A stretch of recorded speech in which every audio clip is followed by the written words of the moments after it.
Body हर रोज़ तकरीबन billions of sales replace करती है। स्किन्स कुछ हफ्तों में रिन्यू हो जाती है, गट लाइनिंग कुछ दिनों में और रेड ब्लड सेल्स कुछ महीनों के अंदर। बायोलॉजी के पर्सपेक्टिव से देखा जाए तो आप ज़्यादा देर तक कभी भी सेम फिजिकल पर्सन ही नहीं रहते और यहीं से एक अनसेटलिंग साइकोलॉजिकल ट्रुथ सामने आता है जिसके बारे में हम रेयरली सोचते हैं। जिस बॉडी से आप इतना अटैच महसूस करते हैं वो लगातार रीबिल्ड, रिपेयर और रिप्लेस हो रही होती है सिर्फ एक वजह के लिए, सर्वाइवल और रिप्रोडक्शन। तो फिर एक सवाल उठता है जो क्वाइटली हमारी आइडेंटिटी के सारी असम्पशंस हिला देता है। अगर आपका बॉडी कंटिन्यूसली सिर्फ बायोलॉजिकल सर्वाइवल के लिए रिकंस्ट्रक्ट हो रहा है तो आपका कौन सा हिस्सा कभी लास्ट करने के लिए बना था?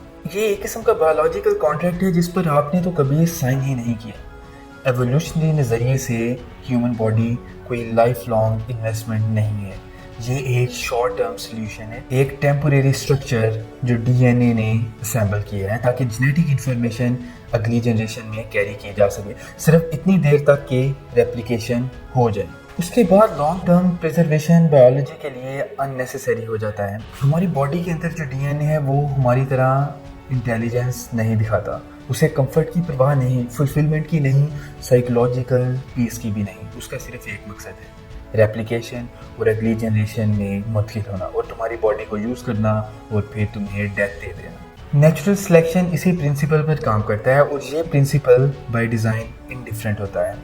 सेल्फिश जीन थ्योरी इस बात को बहुत ब्लंट तरीके से समझती है। जो जीन्स रेप्लिकेट कर जाते हैं वो एग्जिस्ट करते हैं और जो नहीं कर पाते वो हमेशा के लिए ख़त्म हो जाते हैं।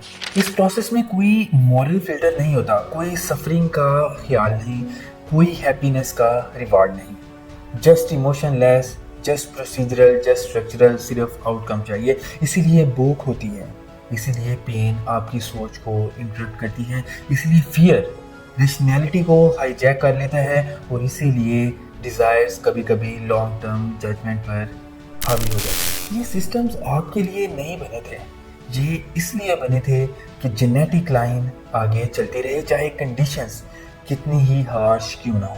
एजिंग भी इसी लॉजिक को फॉलो करती है। रिप्रोडक्टिव ईयर्स के बाद ह्यूमन बॉडी का डिक्लाइन शुरू हो जाता है क्योंकि एवोल्यूशन के लिए उस स्टेज के बाद मेंटेनेंस का फ़ायदा कम होता जाता है। एजिंग कोई मेल फंक्शन नहीं है, ये प्लान्ड ऑब्सोलेसेंस है जो एफिशिएंसी को लॉन्जेविटी पर प्रीफर करती है।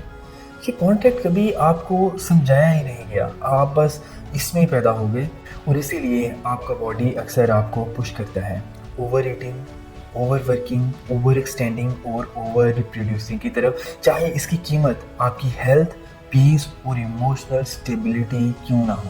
बायोलॉजी आपको नुकसान पहुंचाना नहीं चाहती, उसे बस जेनेटिक कॉन्टिन्यूएशन के अलावा किसी चीज़ की परवाह ही नहीं। बॉडी अक्सर आपको बिट्रे क्यों करती है? मॉडर्न लाइफ में ये एंशिएंट बायोलॉजिकल वायरिंग अक्सर बिट्रियल जैसी लगती है। हम अबंडेंस में रहते हैं लेकिन बॉडी अभी भी स्कैरसिटी के लिए कैलिब्रेटेड होती है। हम लंबी ज़िंदगी जी रहे हैं लेकिन नर्वस सिस्टम अभी भी ऐसे रिएक्ट करता है जैसे सर्वाइवल हर वक्त खतरे में हो। डोपामीन सिस्टम इस कॉन्फ्लिक्ट को बहुत क्लियरली दिखाता है। डोपामीन सेटिस्फेक्शन क्रिएट नहीं करता, वो परसूट क्रिएट करता है। ये इसलिए इवॉल्व हुआ था कि ऑर्गेनिज्म फूड, मेट्स और सेफ्टी ढूंढता रहे, रेस्ट करने के लिए नहीं। आज के वर्ल्ड में ये system constant novelty, high calorie food, digital validation और एंडलेस कंजम्पशन से ओवर स्टिमुलेटेड है। साथ ही क्रॉनिक स्ट्रेस कॉर्टिसोल को हाई रखता है। ग्लोबल हेल्थ डेटा के मुताबिक कुछ रीजन्स में 60% से ज़्यादा वर्किंग एडल्ट्स बर्नआउट का शिकार हैं। एंजाइटी डिसऑर्डर्स पिछले 2 डेकेड्स में लगभग डबल हो चुके हैं और लाइफस्टाइल रिलेटेड डिजीजेस 70% से ज़्यादा ग्लोबल डेथ्स का सबब है। इसीलिए लोग उन बिहेवियर्स में फंसे महसूस करते हैं जिन्हें वो इंटेलेक्चुअली समझते हैं लेकिन इमोशनली छोड़ नहीं पाते। बॉडी आपका फ्यूचर ऑप्टिमाइज नहीं कर रही, वो एंशिएंट डीएनए को प्रोटेक्ट कर रही है एक ऐसे इन्वायरमेंट में जिसे वो पहचान ही नहीं पाती। ये पर्सनल फेलियर नहीं है, ये एवोल्यूशनरी मिसमैच है और इसी मिसमैच की वजह से मॉडर्न ह्यूमन अक्सर अपनी ही बायोलॉजी के साथ जंग में जीता है। इस कॉन्फ्लिक्ट को समझने की बजाय मॉडर्न कल्चर इसे कंट्रोल करने की कोशिश करती है। ग्लोबल फिटनेस इंडस्ट्री $100 बिलियन से ज़्यादा की हो चुकी है। सप्लीमेंट्स मार्केट वीक रेगुलेशन के बावजूद एक्सपेंड कर रहा है। एंटी एजिंग इंडस्ट्री अगले डेकेड में बिलियंस ऑफ डॉलर्स क्रॉस करने वाली है। हम बॉडी को ऑप्टिमाइज इसलिए नहीं करते कि हम उसे प्यार करते हैं, हम इसलिए करते हैं क्योंकि वो हमें इम्परमानेंस याद दिलाती है। बॉडी एक प्रोजेक्ट बन जाती है, होम नहीं, एक मशीन जिसे अपग्रेड करना है, ना कि एक एक्सपीरियंस जिसमें रहना है। और जब ऑप्टिमाइजेशन फेल होती है, जो कि होनी ही है, लोग एक्सेप्टेंस की बजाय शेम महसूस करते हैं, जैसे बायोलॉजी ने कोई वादा तोड़ा हो जो उसने कभी किया ही नहीं। अगर बॉडी सिर्फ एक व्हीकल है तो आप कौन है? यहीं पर नैरेटिव शिफ्ट होता है। वैल्यूज डीएनए में इनकोडेड नहीं है। Compassion, restraint, purpose, intentional living ये रेप्लिकेशन को इम्प्रूव नहीं करती।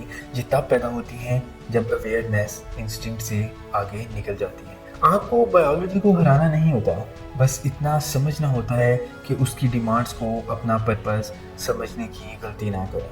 डीएनए ने बॉडी बनाई, उसने आपकी वैल्यूज़ नहीं लिखी। और जैसे ही आप ये समझ लेते हैं कि आप व्हीकल से ज़्यादा कुछ नहीं, आप सिर्फ ये नहीं है कि शादी करें, बच्चे पैदा करें और एक नौकरी करें, ये बेसिकली सिर्फ आपकी डीएनए की वायरिंग है जो आपसे ये सब करवा रही है और बाद में आपको ख़त्म हो जाना है। अगर बॉडी एक रेंटल है तो आपकी वर्थ इस बात में नहीं कि वो कितनी देर चलती है, कितना प्रोड्यूस करती है या कितना एफिशिएंटली परफॉर्म करती है। आपकी वर्थ इसमें है कि आप उसके अंदर कितनी कॉन्शियसली जीते हैं, उसके लिमिट्स को समझकर और फिर भी मीनिंग चूज कर। This was from me for today. We'll meet in the next video. Till then, keep learning, keep shining. Thanks.